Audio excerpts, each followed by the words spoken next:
Hello everyone.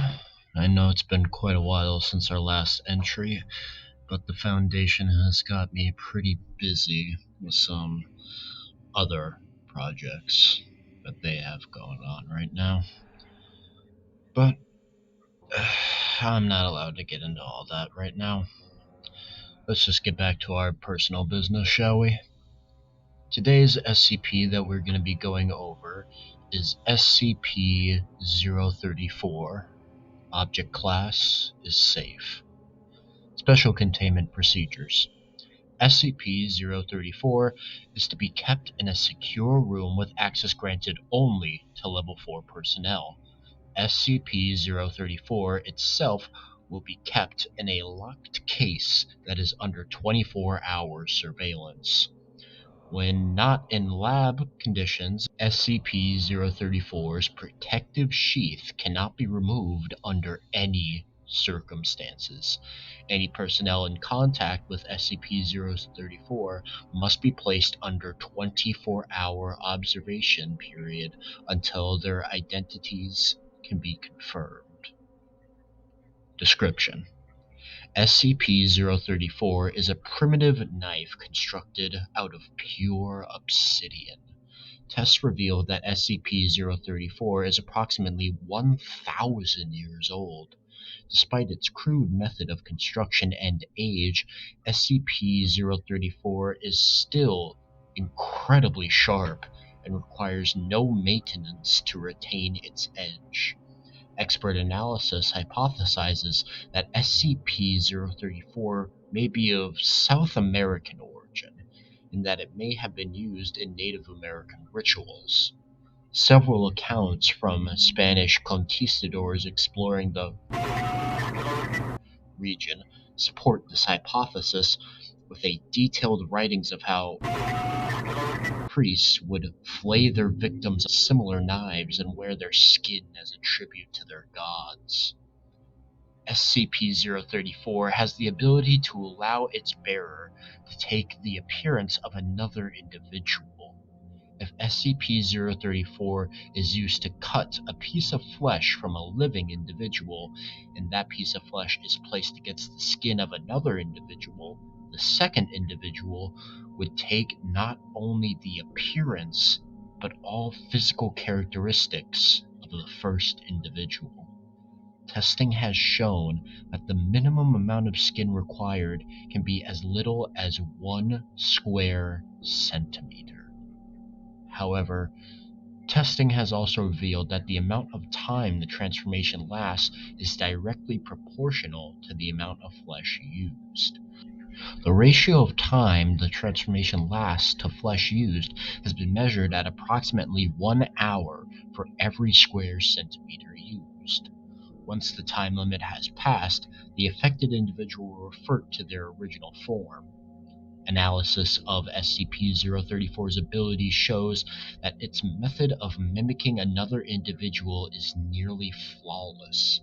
Not only does SCP-034 change its bearer's physical appearance, but their actual physical attributes as well, including height, weight, muscle mass, bone density, hair growth, eyesight, strength, physical medical conditions, and even DNA. The only physical traits that are not carried over in the transformation process are wounds caused by SCP-034 itself. Subjects still retain their original personality and memories while transformed. Even though the process is nearly instantaneous, taking only a few seconds, human test subjects have described the transformation process as extremely painful. Subjects also may suffer psychological trauma depending on the extent of their physical transformation. Side effects are especially serious if the subject takes on the appearance of a person with differing gender or with wildly different physical attributes. However, in order to function properly, the individuals who have their flesh cut off by SCP-034 must still be biologically alive to maintain the transformation. Should the individual whose identity has been stolen expire, the effect immediately wears off.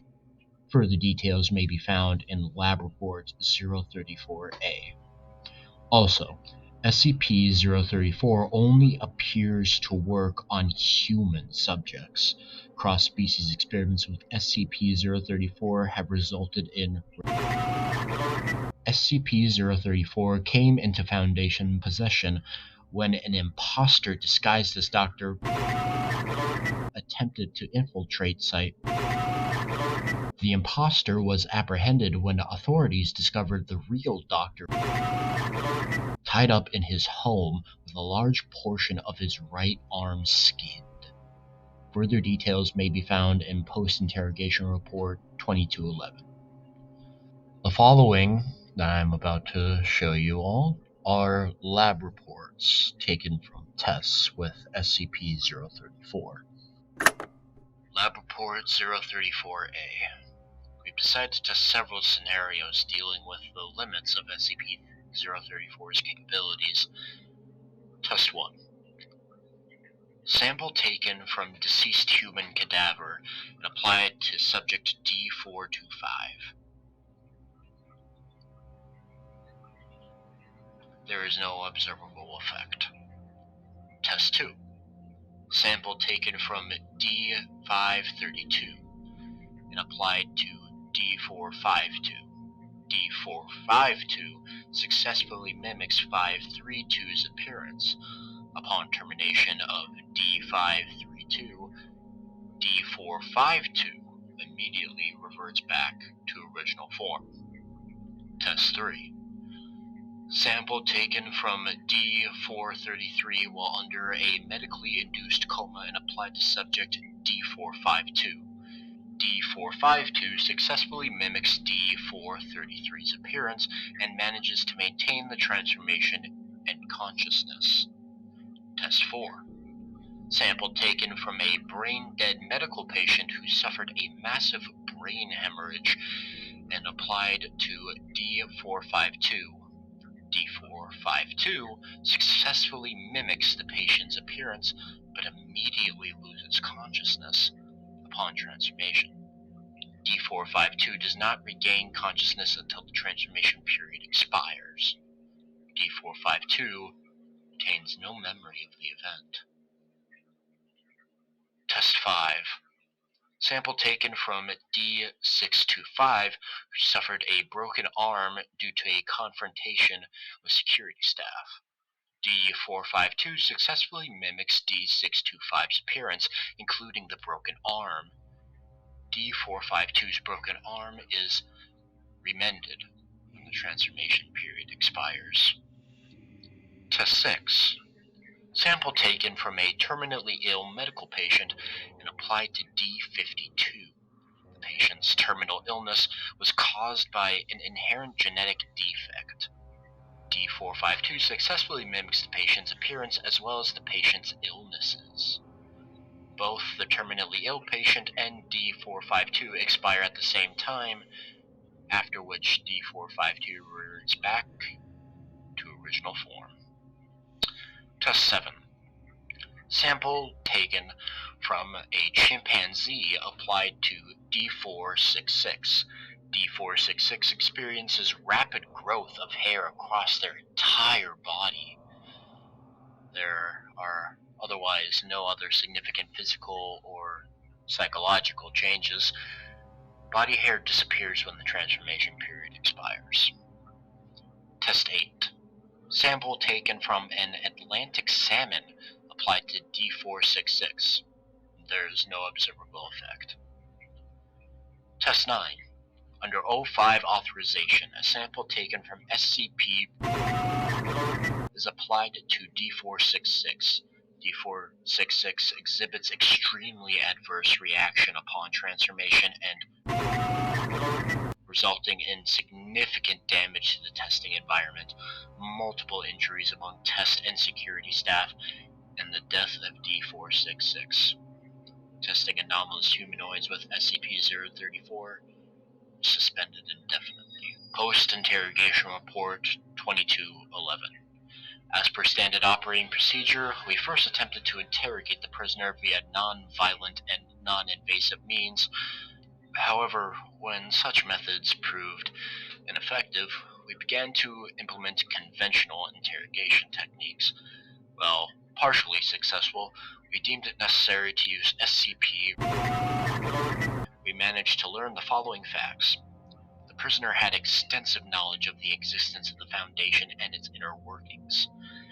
The prisoner had extensive knowledge on other SCP-related agencies and groups. The prisoner was not acting under any official capacity from any government agency. The prisoner obtained SCP-034 and instructions on its operation from an unknown benefactor. The prisoner was given very specific instructions to infiltrate site and maintain his position until further notice.